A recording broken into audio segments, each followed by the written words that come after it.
Muy buenas a todos, mi nombre es Víctor Simón y esta es mi brevísima reseña de Lecciones para un niño que llega tarde de Carlos Yoshimoto. Lecciones para un niño que llega tarde es una obra de cuentos del escritor peruano Carlos Yoshimoto que podéis encontrar publicada en Seix Barral y que yo me he leído en la primera edición de Duomo Ediciones, que la he podido conseguir gracias a mi maravillosa biblioteca de la Facultad de Filosofía y Letras de Granada. Y aquí es cuando empezamos a hablar de su obra, porque Carlos Yoshimoto ha sido descrito por la crítica como un escritor transcultural, porque ha tratado temas como la transnacionalidad o la transidentidad. Y vosotros me diréis, bueno, ¿y esto qué quiere decir? ¿Por dónde lo enfocamos? A ver, es relativamente sencillo.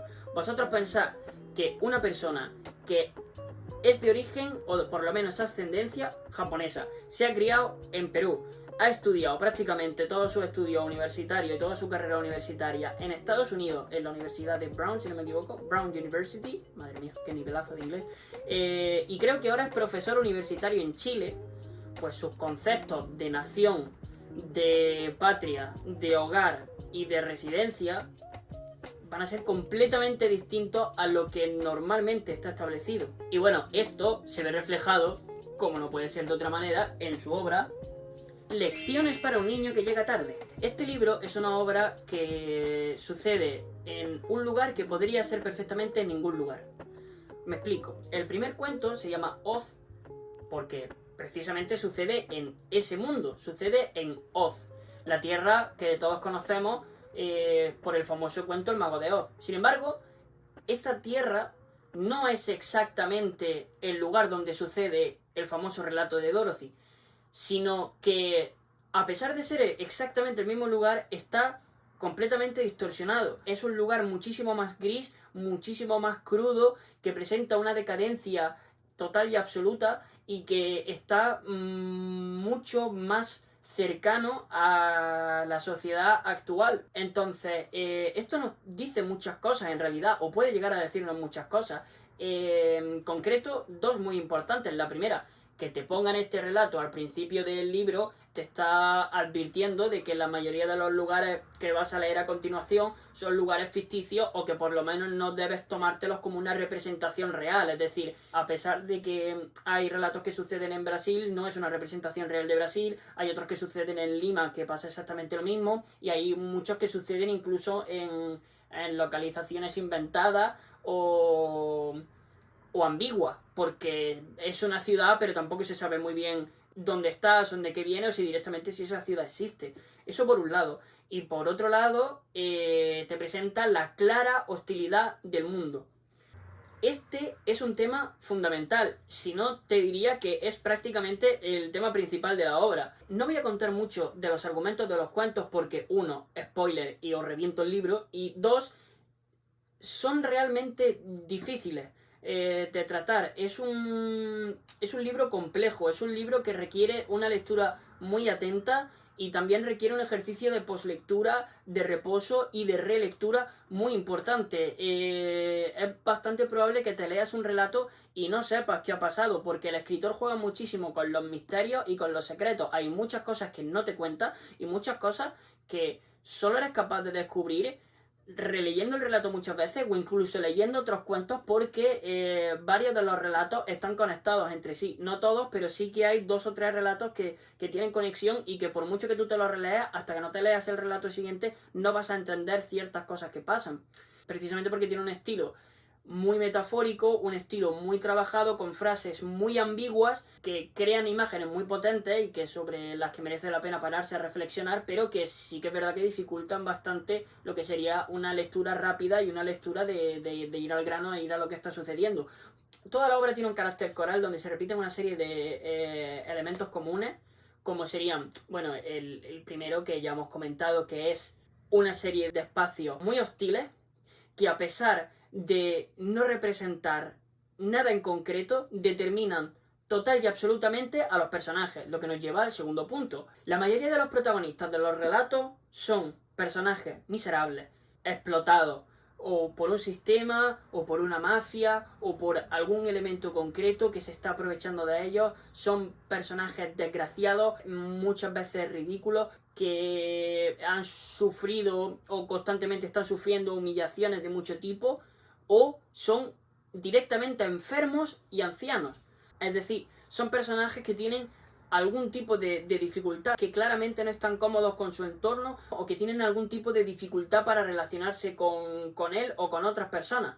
Y que por lo general han aprendido a vivir y a adaptarse a esa miseria. Yo creo que lo verdaderamente interesante de este libro, y lo que se puede decir que explora en cierto sentido, es la relación entre esta serie de personajes y cómo se relacionan con ese entorno hostil que les determina y les oprime al mismo tiempo. Se pueden tomar muchas decisiones al respecto. Está aquel que se rebela contra la situación en la que se encuentra, está aquel que simplemente intenta olvidarse de lo que está pasando y evadirse. Hay muchísima presencia de la noche y de la droga en estos relatos. Ya digo, la mayoría son relatos policiales, negros, mafiosos, hay algunos que otros fantásticos, pero hay muchísima presencia de las drogas como un elemento de evasión de la realidad muy fuerte. Incluso también está el que se ve completamente superado por el entorno, el que ha aprendido a vivir en esa sociedad y no quiere que nada cambie, pretende que todo siga igual y que siga estable. Bueno, yo creo que otro de los puntos comunes que tiene el libro es que da igual las decisiones que tomes, todas van a acabar en la muerte. Y la muerte se presenta como un elemento liberador. Entonces, si uno de los puntos comunes es la muerte, ¿significa esto que nos encontramos ante una obra de carácter existencialista que te habla de... No. Creo que es una obra de carácter muy marcadamente político, que tiene un fuerte componente de crítica social. Yo creo que lo que Yoshimoto intenta hacer con esta serie de relatos y con estos cuentos es mostrarnos y ponernos delante de nuestras narices cómo hay una realidad que existe y de la que no nos damos cuenta, y es que no todo el mundo tiene su espacio. La sociedad en la que vivimos presenta una serie de espacios comunes en los que se supone que todo individuo puede estar a gusto, puede tener su lugar donde expresarse, puede tener su lugar de descanso, puede tener su lugar de trabajo, pero hay personas que por X circunstancias no se amoldan a esos lugares predeterminados que nos asigna el sistema, y esas personas sufren por ello. En la obra los sentimientos están completamente desplazados. Hay dos grandes sentimientos que se repiten constantemente en todos los relatos, que es el dolor y el amor. Y el dolor es un sentimiento que no se permite expresar, que no da ese margen de pausa en un mundo en el que todo está completamente acelerado y va avanzando y se necesita más y más y trabajar más y más producción. No hay un espacio propio para el dolor. Esto se puede ver en relatos como el relato que le da título al libro. Ese niño que llega tarde tiene un motivo para llegar tarde, un motivo por el que todos y todas llegaríamos tarde seguramente, pero no se le respeta, se le regaña igual. Y en otro relato, Madureira sabe, también hay un gran reflejo del dolor. Se lidia con él como se puede y se intenta avanzar, pero no hay una verdadera... No hay un tiempo de pausa, no hay un duelo, no se puede trabajar con ese dolor. Esto sucede también en Apaga la próxima luz, es otro relato en el que se reflexiona a propósito de esto. Y bueno, el otro gran sentimiento que se ve completamente desplazado, anulado, ridiculizado y maltratado es el amor. Cada vez que aparece el amor, acontece una desgracia. Y esto me lleva directamente al apartado de la crítica feminista, o el apartado feminista que pueda tener el libro. En el libro todos los personajes femeninos están completamente desdibujados, borrados, tratados como si fuesen elementos secundarios o incluso como completos objetos. A ver, son historias de mafiosos y de gángster pandilleros en las favelas. Os podéis hacer una idea de por dónde van los tiros. Hay muchísimo también de club nocturno, muchísimas prostitutas, muchísimo tratar a una mujer como si fuese un trofeo del mafioso que utiliza a la mujer como una prueba de su poder. En fin, todo este tipo de cosas. pero existe un motivo para que todos los personajes femeninos sean tratados de la misma manera. Y es precisamente lo que habíamos estado hablando antes, el carácter crítico de la obra. Los personajes se representan así para mostrar una realidad que existe. Y es una muestra más también de lo que hemos estado hablando anteriormente.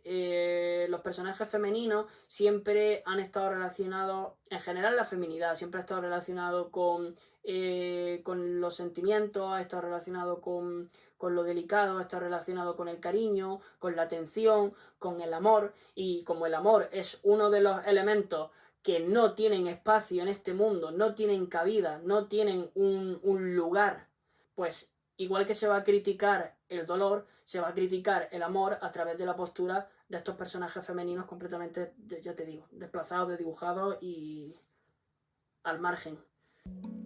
Dicho lo cual termino, que el vídeo lo recortaré ahora como si fuese esto un Art Attack, pero yo llevo aquí hablando casi una hora. En lecturas comparadas, rápidamente, quiero decir que para que se haga la gente una idea, ya que no he hablado para nada de los argumentos de la obra prácticamente, me ha recordado muchísimo a Las fieras de Roberto Arlt, por la atmósfera, por el tipo de tema que trata, porque los personajes son muy similares al margen de la sociedad, se guían por códigos éticos completamente distintos, que tienen sus propias normas y que para nada siguen los cánones de lo que sería un personaje novelesco estándar. Si nos permitimos ser un poco interdisciplinares, creo que lo tengo por aquí, si no me equivoco. Efectivamente, aquí lo tengo, para nada está preparado esto.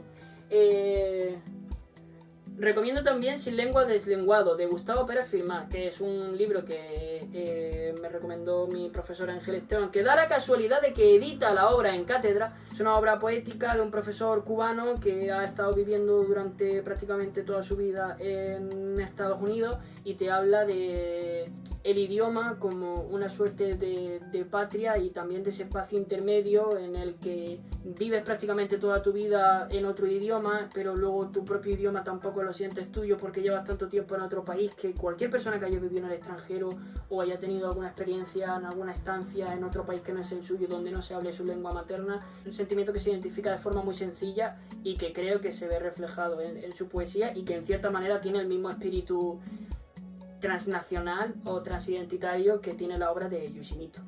Y sin más, con los dos libros aquí en la mano, sin más, me despido. Espero que no se me haya hecho muy largo. Ahora voy a editar el vídeo y espero que se me quede en 10 minutos o cosas así. Espero que no me extienda mucho más, y espero que os haya gustado también la mini reseña de Lecciones para un niño que llega tarde. Así que sin más, hasta luego.